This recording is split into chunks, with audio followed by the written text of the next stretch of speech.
Hi friends, எல்லாருக்குமே good morning. நம்ம சேனலில் பார்த்தீங்கன்னா ஏலியன் vs ஷின்சான் ஒரு சீரீஸ் பார்த்துட்ருக்கோம். ஆல்ரெடி ஒரு எபிசோட் பார்த்தாச்சு. லாஸ்ட் எபிசோடில் பார்த்தீங்கன்னா ஷின்சான் ஃபேமிலி ஸ்பேஸில் வந்து மாட்டிகிட்டு இருப்பாங்க. கிட்டத்தட்ட 100 வருஷம் கடந்துருச்சு. இப்போ திரும்ப எப்படி இவங்க பூமிக்கு போக போகிறாங்க, போதாத குறைக்கு உள்ள ஏலியன்ஸ் வேறு இருக்குது. ஸோ இதுக்கப்புறம் என்ன நடக்க போகுது, இதெல்லாம் தெரிஞ்சுக்க இந்த வீடியோ ஸ்கிப் பண்ணாமல் ஃபுல்லாக பாருங்கள். அதுக்கு முன்னாடி welcome to top taker. Last எபிசோட முடிக்கிறப்ப போனி யாரும் பயங்கரமாக கதற சத்தம் கேட்டுது. நம்ம ஷின்சான் ஃபேமிலி அந்த அக்கா எல்லாருமே வேகமாக போயிட்டு பார்ப்பாங்க. பார்த்தா பக்கத்து ஆண்டி அப்படியே மயக்கம் போட்டு இருப்பாங்க. அந்த அக்காவை ஆண்டியோட நெஞ்சில் காதை வச்சு பார்த்துட்டு அது அவள் தான், டைம் முடிஞ்சது, ஆண்டி போயிட்டாங்கன்னுவாங்க. உடனே எல்லாருமே ஆண்டி இறந்துட்டாங்கன்னு நினச்சி சம சோகத்தில் இருப்பாங்க. இப்போ ஆண்டி அண்டர்டேக்கர் போல் அசால்ட்டாக எழுந்துப்பாங்க. இதை பார்த்து ஹாரியில் அப்படியே ஷாக்காயிடுவார். நம்ம தலைவனும் ஆண்டி உங்களை தான் போ கடத்திட்டானே, அப்புறம் நீங்கள் எப்படி தப்பிச்சிங்கன்னு கேட்க, ஆண்டியும் போவா அது யாருப்பான்னு கேட்க, ஷின்சானும் அட என்னங்க ஆண்டி நீங்கள் தானே போனு கத்தி கீழே விழுந்தீங்க, அப்போ நீங்கள் போவை பார்த்து போனு கத்தலையான்னு கேட்பான். ஆண்டியும் அட குசு முட்டை பாயில வாய மூடுறா, வயசானாலே இந்த மாதிரி மழக்கம் வரத்தெல்லாம் சகஜம் தானேன்னுவாங்க. ஹாரியும் ஒரு நிமிஷத்தில் நான் பயந்தே போயிட்டேன்னுவார். இப்போ அந்த அக்காவும் சரி வாங்க மீதி கதையில் ரூமில் போய் பேசிக்கலான்னு சொல்லிட்டு இவங்க ரூமுக்கு போவாங்க. இப்போ மிச்சியோ ஷிரினும் என்ன சொல்கிறீங்க, இந்த இடத்துக்கு நாங்கள் வந்து 100 வருஷம் ஆயிடுச்சா, என்னால் நம்பவே முடியலன்னுவாங்க. உடனே அந்த அக்காவும் நீங்கள் நம்பலனாலும் இதுதான் நிஜம், இங்கே ஸ்டாரோட அலைன்மெண்ட்டு கூட ரொம்ப வித்தியாசமாக இருக்குன்னுவாங்க. உடனே முட்டை கண்ணனும் ஏ புள்ள உனக்கு மட்டும் இதெல்லாம் எப்படி தெரியுதுன்னு கேட்க, உடனே அந்த அக்காவும் நான் ஒரு ஸ்பேஸ் ட்ரக்கோட டிரைவர், அதனால எனக்கு ஸ்பேஸை பற்றி கொஞ்சமாக தெரியும்னுவாங்க. உடனே பக்கத்து வீட்டு ஆண்டியும் அப்போ உன்னால் இந்த ஸ்பேஸ்ஷிப்பை கண்ட்ரோலுக்கு எடுக்க முடியுமான்னு கேட்பாங்க. அந்த அக்காவும் நிச்சயமாக முடியாது, நான் அந்த ஸ்பேஸ்ஷிப்பை கண்ட்ரோல் எடுக்கணும்னு ட்ரை பண்ணி பார்த்தேன், ஆனால் என்னால் ஆட்டோ பைலட்லேருந்து அதை கேன்சல் பண்ணவே முடியலன்னுவாங்க. இப்போ ஹாரியும் சரி இப்போ நம்ம எங்கே போயிட்டுருக்கோன்ட்டாச்சும் தெரியுமான்னு கேட்பாரு. அந்த அக்காவும் எனக்கு தெரியலன்றுவாங்க. இப்போ முட்டை கண்ணனும் அட கடவுளை இப்போ நான் அக்கிகோவுக்கு போகணும், ஆனால் திடீர்னு பார்த்தா ஏதோ ஒரு ஸ்பேஸ்ஷிப்பில் இருக்கேன், நீங்கள் வேறு 100 வருஷம் போயிடுச்சுன்றீங்க, கடைசியான ஏதோ ஒரு மாலில் பாம்ஷெல் வாங்கிட்டு இருந்தேன், இப்போ நான் என்ன பண்ணுறது எனக்கு பயமாக இருக்குன்னு சொல்லிட்டு இவன் கத்திட்டு இருப்பான். ஹாரியும் நீ ஏன்டா கத்துற, கொஞ்சம் சும்மா இருடான்வாரு. மிக்சியும் நீ என்ன சொன்ன மாலா, கடைசியாக நாங்களும் மாலில் தான் இருந்தோன்னுவாங்க. ஹாரியும் ஆமாம் சேலில் கொஞ்சம் சோடா வாங்கிட்டு அதை காரில் கொண்டு வந்து வச்சேன், அதுக்கப்புறம் தான் நான் இங்கே வந்தேன்னுவாரு. இப்போ மிச்சியோ ஷிரினும் நாங்கள் கூட அதே மாலோட கார் பார்க்கிங்கில் தான் மிச்சியோ ஷிரின்னு கொஞ்சம் குழாவிட்டு இருந்தோம், அதுக்கப்புறம் தான் நாங்களும் இங்கே வந்தோன்னுவாங்க. இப்போ பக்கத்து வீட்டு ஆண்டியும் நான் கூட அதே மாலில் தான் டின்னருக்கு தேவையான பொருளெல்லாம் வாங்கிட்டு அப்படியே பார்க்கிங் பக்கமாக போனேன், அதுக்கப்புறம் தான் இந்த மாதிரி ஆயிடுச்சுன்னுவாங்க.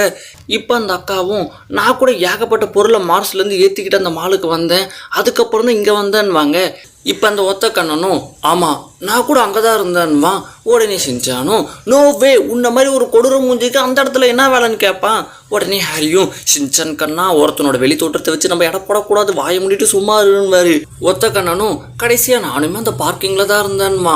இப்போ அந்த அக்காவும் எவ்ரிபடி நம்ம எல்லாருமே கடைசியில் அந்த பார்க்கிங்கில் தான் இருந்திருக்கோம், அங்கேருந்து தான் இந்த ஸ்பேஸ்ஷிப்புக்கு வந்திருக்கோம், ஆனால் எப்படி வந்தோம் இப்போ எங்கே போயிட்டுருக்கோம் எதுவுமே தெரியலன்னு சொல்லிட்டு இவங்களும் பேசிகிட்டு இருப்பாங்க. இப்போ நம்ம தலைவனும் என்னோட பேர் ஷின்சான் நோகாரா, எனக்கு 5 வயசு ஆகுது, எனக்கு பிடிச்சது எல்லாமே வெங்காயம்மா. உடனே எல்லாருமே என்னப்பா உனக்கு திடீர்டாச்சுன்னு கேட்க, நம்ம தலைவனும் பண்பாடை மறந்துட்டிங்களா, யாரையாச்சும் புதுசாக பார்க்கும்போது நம்மளை பற்றி நம்ம சொல்லணும்ல, அதனால தான் என்னையை பற்றி நான் சொன்னேன்மா. உடனே ஹாரியும் ஆஹா நம்ம புள்ள கருத்தாக பேசுகிறானே, என்னோட பேர் ஹாரி நோகாரா, நான் ஒரு ஆஃபீஸ் ஒர்க்கர்னுவார். மிக்சியும் என்னோட பேர் மிக்சி நோகாரா, நான் ஒரு ஹவுஸ் ஒய்ஃபுன்னுவாங்க.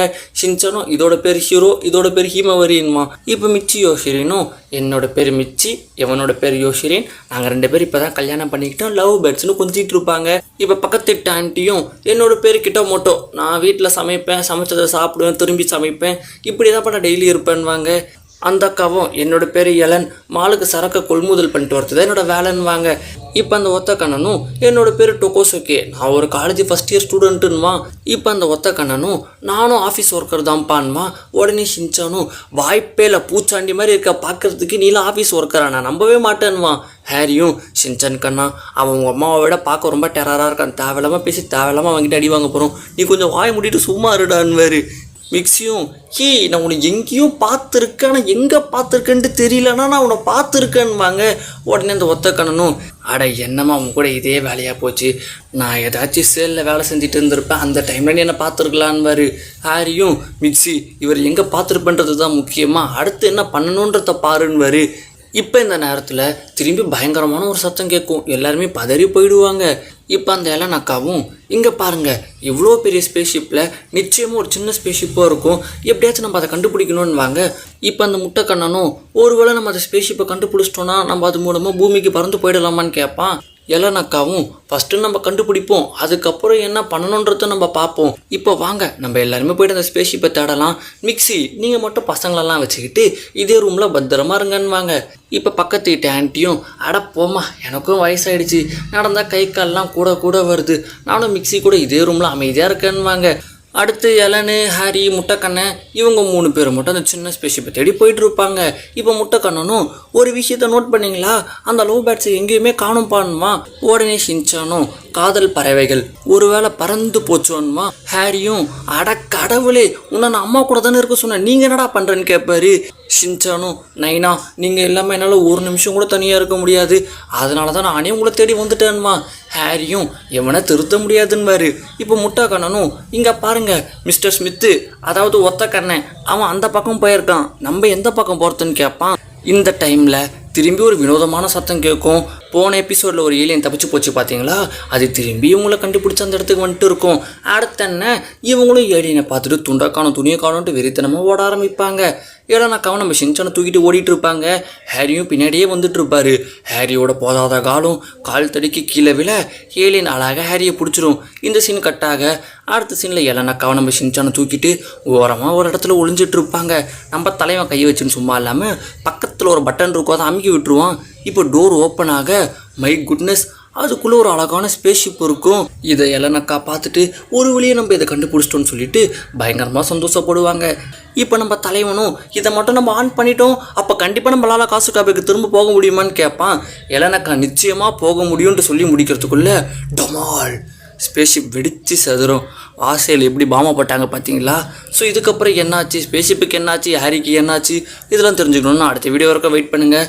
இந்த வீடியோ பிடிச்சனா லைக் பண்ணுங்கள், உங்கள் ஃப்ரெண்ட்ஸுக்கெல்லாம் ஷேர் பண்ணுங்கள், மறக்காமல் நம்ம சேனலையும் சப்ஸ்கிரைப் பண்ணிக்கோங்க. ஓகேவா, டாடா, பை பாய்.